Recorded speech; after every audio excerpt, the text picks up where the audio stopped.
Ladies and gentlemen, boys and girls, today we have this guy.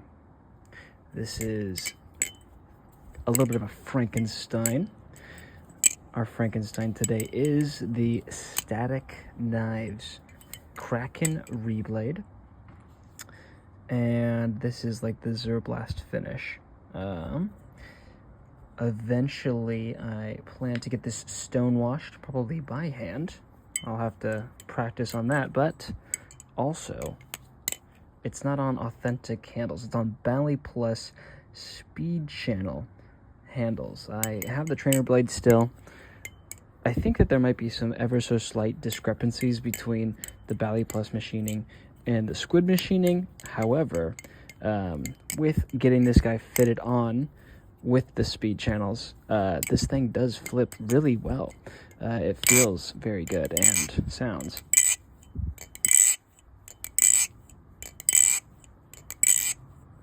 very good as well. When I got this knife, it came with bushings. I did not change the bushings out, but I did switch out my...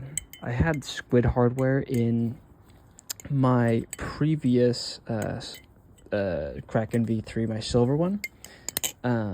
And I swapped those out for the Bally Plus hardware and put the squid hardware in here, because the squid hardware is the one that actually fits the bushings of these guys. So maybe I will change that over and try some different ones, because I want to say the outer diameter is the same. It's just the inner diameter of the bushings that are off. But there's one problem with this guy, and that is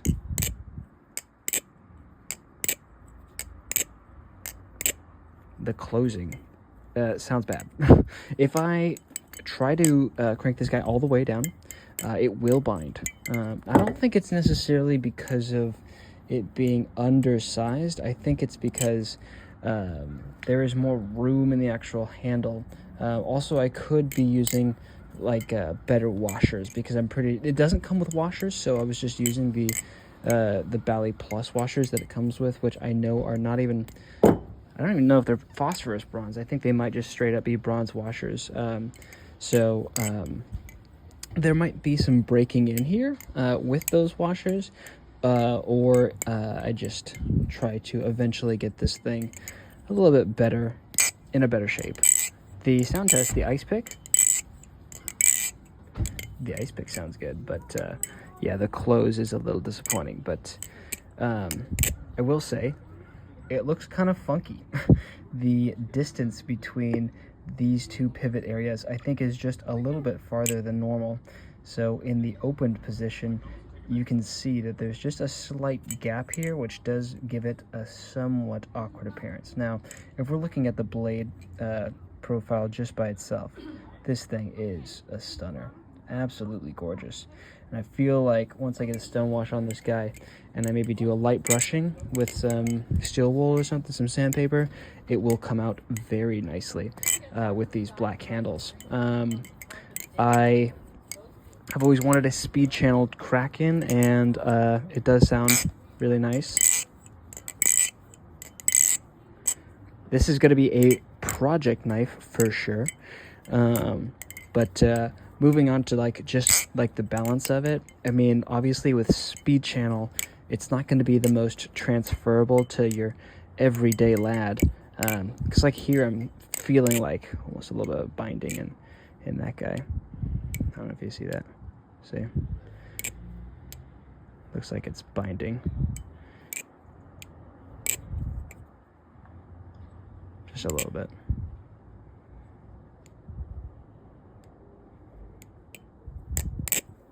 So yeah, maybe changing out the bushings and just tuning them up myself would be the next thing to do on different hardware, or like maybe changing the washers around. Not exactly sure, but yeah, that's what we're doing right now. So yeah, balance-wise, I would say that this thing is quite neutral. Obviously, with the speed channel, it's going to be slightly more noticeable in the blade weight. It definitely has more mass than the Tanto V3 Bally Plus clone, the 1-to-1. However, it still has like just ever so slight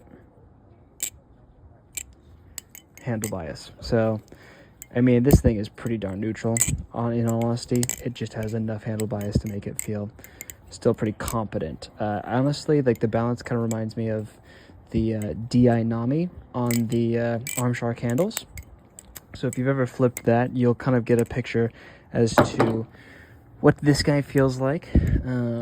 Now, StaticKnives, I purchased this a long time ago. It was a pre-order, and I want to say it was like 4 months ago, 5 months ago. So just getting it now.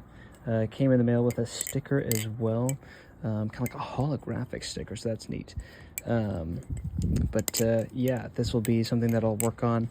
I'm not sure if I want it to be a beater, because my other one already is a beater, but I do have the other authentic Kraken, which honestly might just be my safe queen, and this guy might just take a beating. Especially with that stonewash, I feel like that beat look is going to be quite nice, and a beat crack, like a beat aluminum on black handles, I think it does turn out quite well.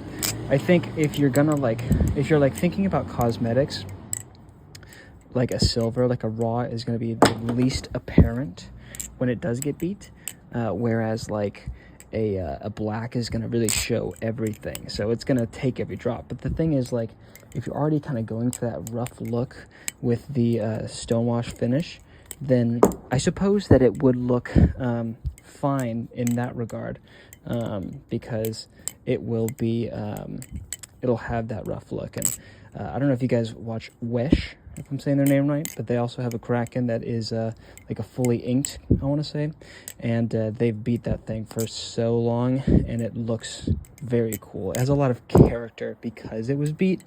Now, obviously, it doesn't sound the best, but I'm actually starting to grow stronger in my belief that a loose bally is actually a better flipper than a really tight tolerance bally. So, regardless of that, yeah, this is it's fun to have. I think that this thing looks really sick. I was honestly not expecting to get the handles so soon, but I would say I think the knife, because I got just like the standard one, I think this was like 120, maybe 110, and then I got the handles with like the trainer blade off of BBKS for like $30, $34 or so. So, I mean, all in all, this is like still cheaper than my secondhand authentic Kraken, which, yeah, is a great flipper, but like, I feel like for being a more project knife, I'm curious if there are differences in terms of like the machining of the handles.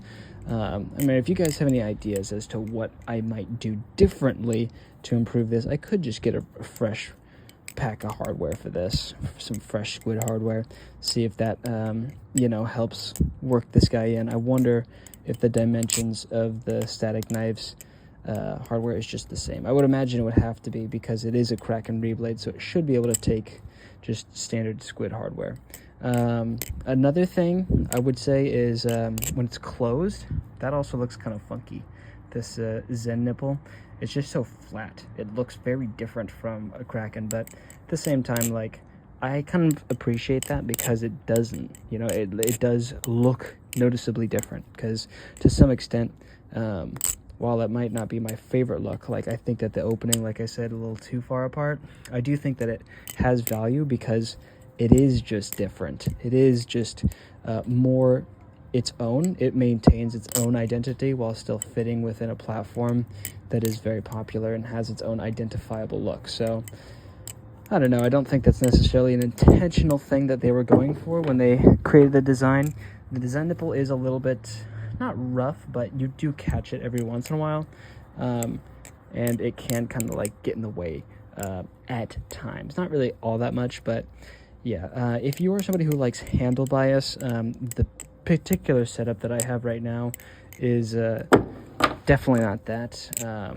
But overall, yeah, this thing is like a fun flipper, and yeah, I'll have to spend more time with it and collect my thoughts, but I think that this will have to be my first excuse to try and stonewash a blade. Now, I'm not exactly sure how that process is going to work in regards to covering the pivot area. I have seen people use like vinyl stickers or like nail polish, and yeah, I suppose I could do nail polish. That seems like reasonable. I would just be a little concerned about messing something up, but I guess at the end of the day it would just mean that I would have to spend more time kind of like sacrificing a set of washers to get off, basically polish off any of that extra etching that kind of happens, that extra rust or oxidation that is the stonewash itself. So yeah, so stay tuned to see what this guy is going to be like. I'm pretty busy in real world stuff, so not sure if this is going to get done anytime soon, but it is nice to have something like this on the back burner. I feel like to become more familiar with the hobby, in some ways it's like you can improve as a flipper, you can mod different existing knives, and you can just like talk about them. I think these are all different ways that you appreciate the hobby, and this is going to be an avenue in which I appreciate more of that modding perspective. I've done it once before. I've used ferrochloric acid in the past to attempt a lightning anno or toxic anno on titanium handles for the Asgard Zangetsu, and that went fine. And the cool thing is that ferrochloric acid is also what is used for stonewash finishes. So depending on how dark I want it to be, is like how long I keep it in that solution. So yeah, we'll see how dark I plan on making it. I need to look at the review page to see like what type of steel this is, because I know that different steels react differently in ferrochloric acid, meaning that you have to keep it in either more or less depending on the quality of metal that is, you know, sitting in that solution. So yeah, you can kind of hear that the screws are getting a little loose.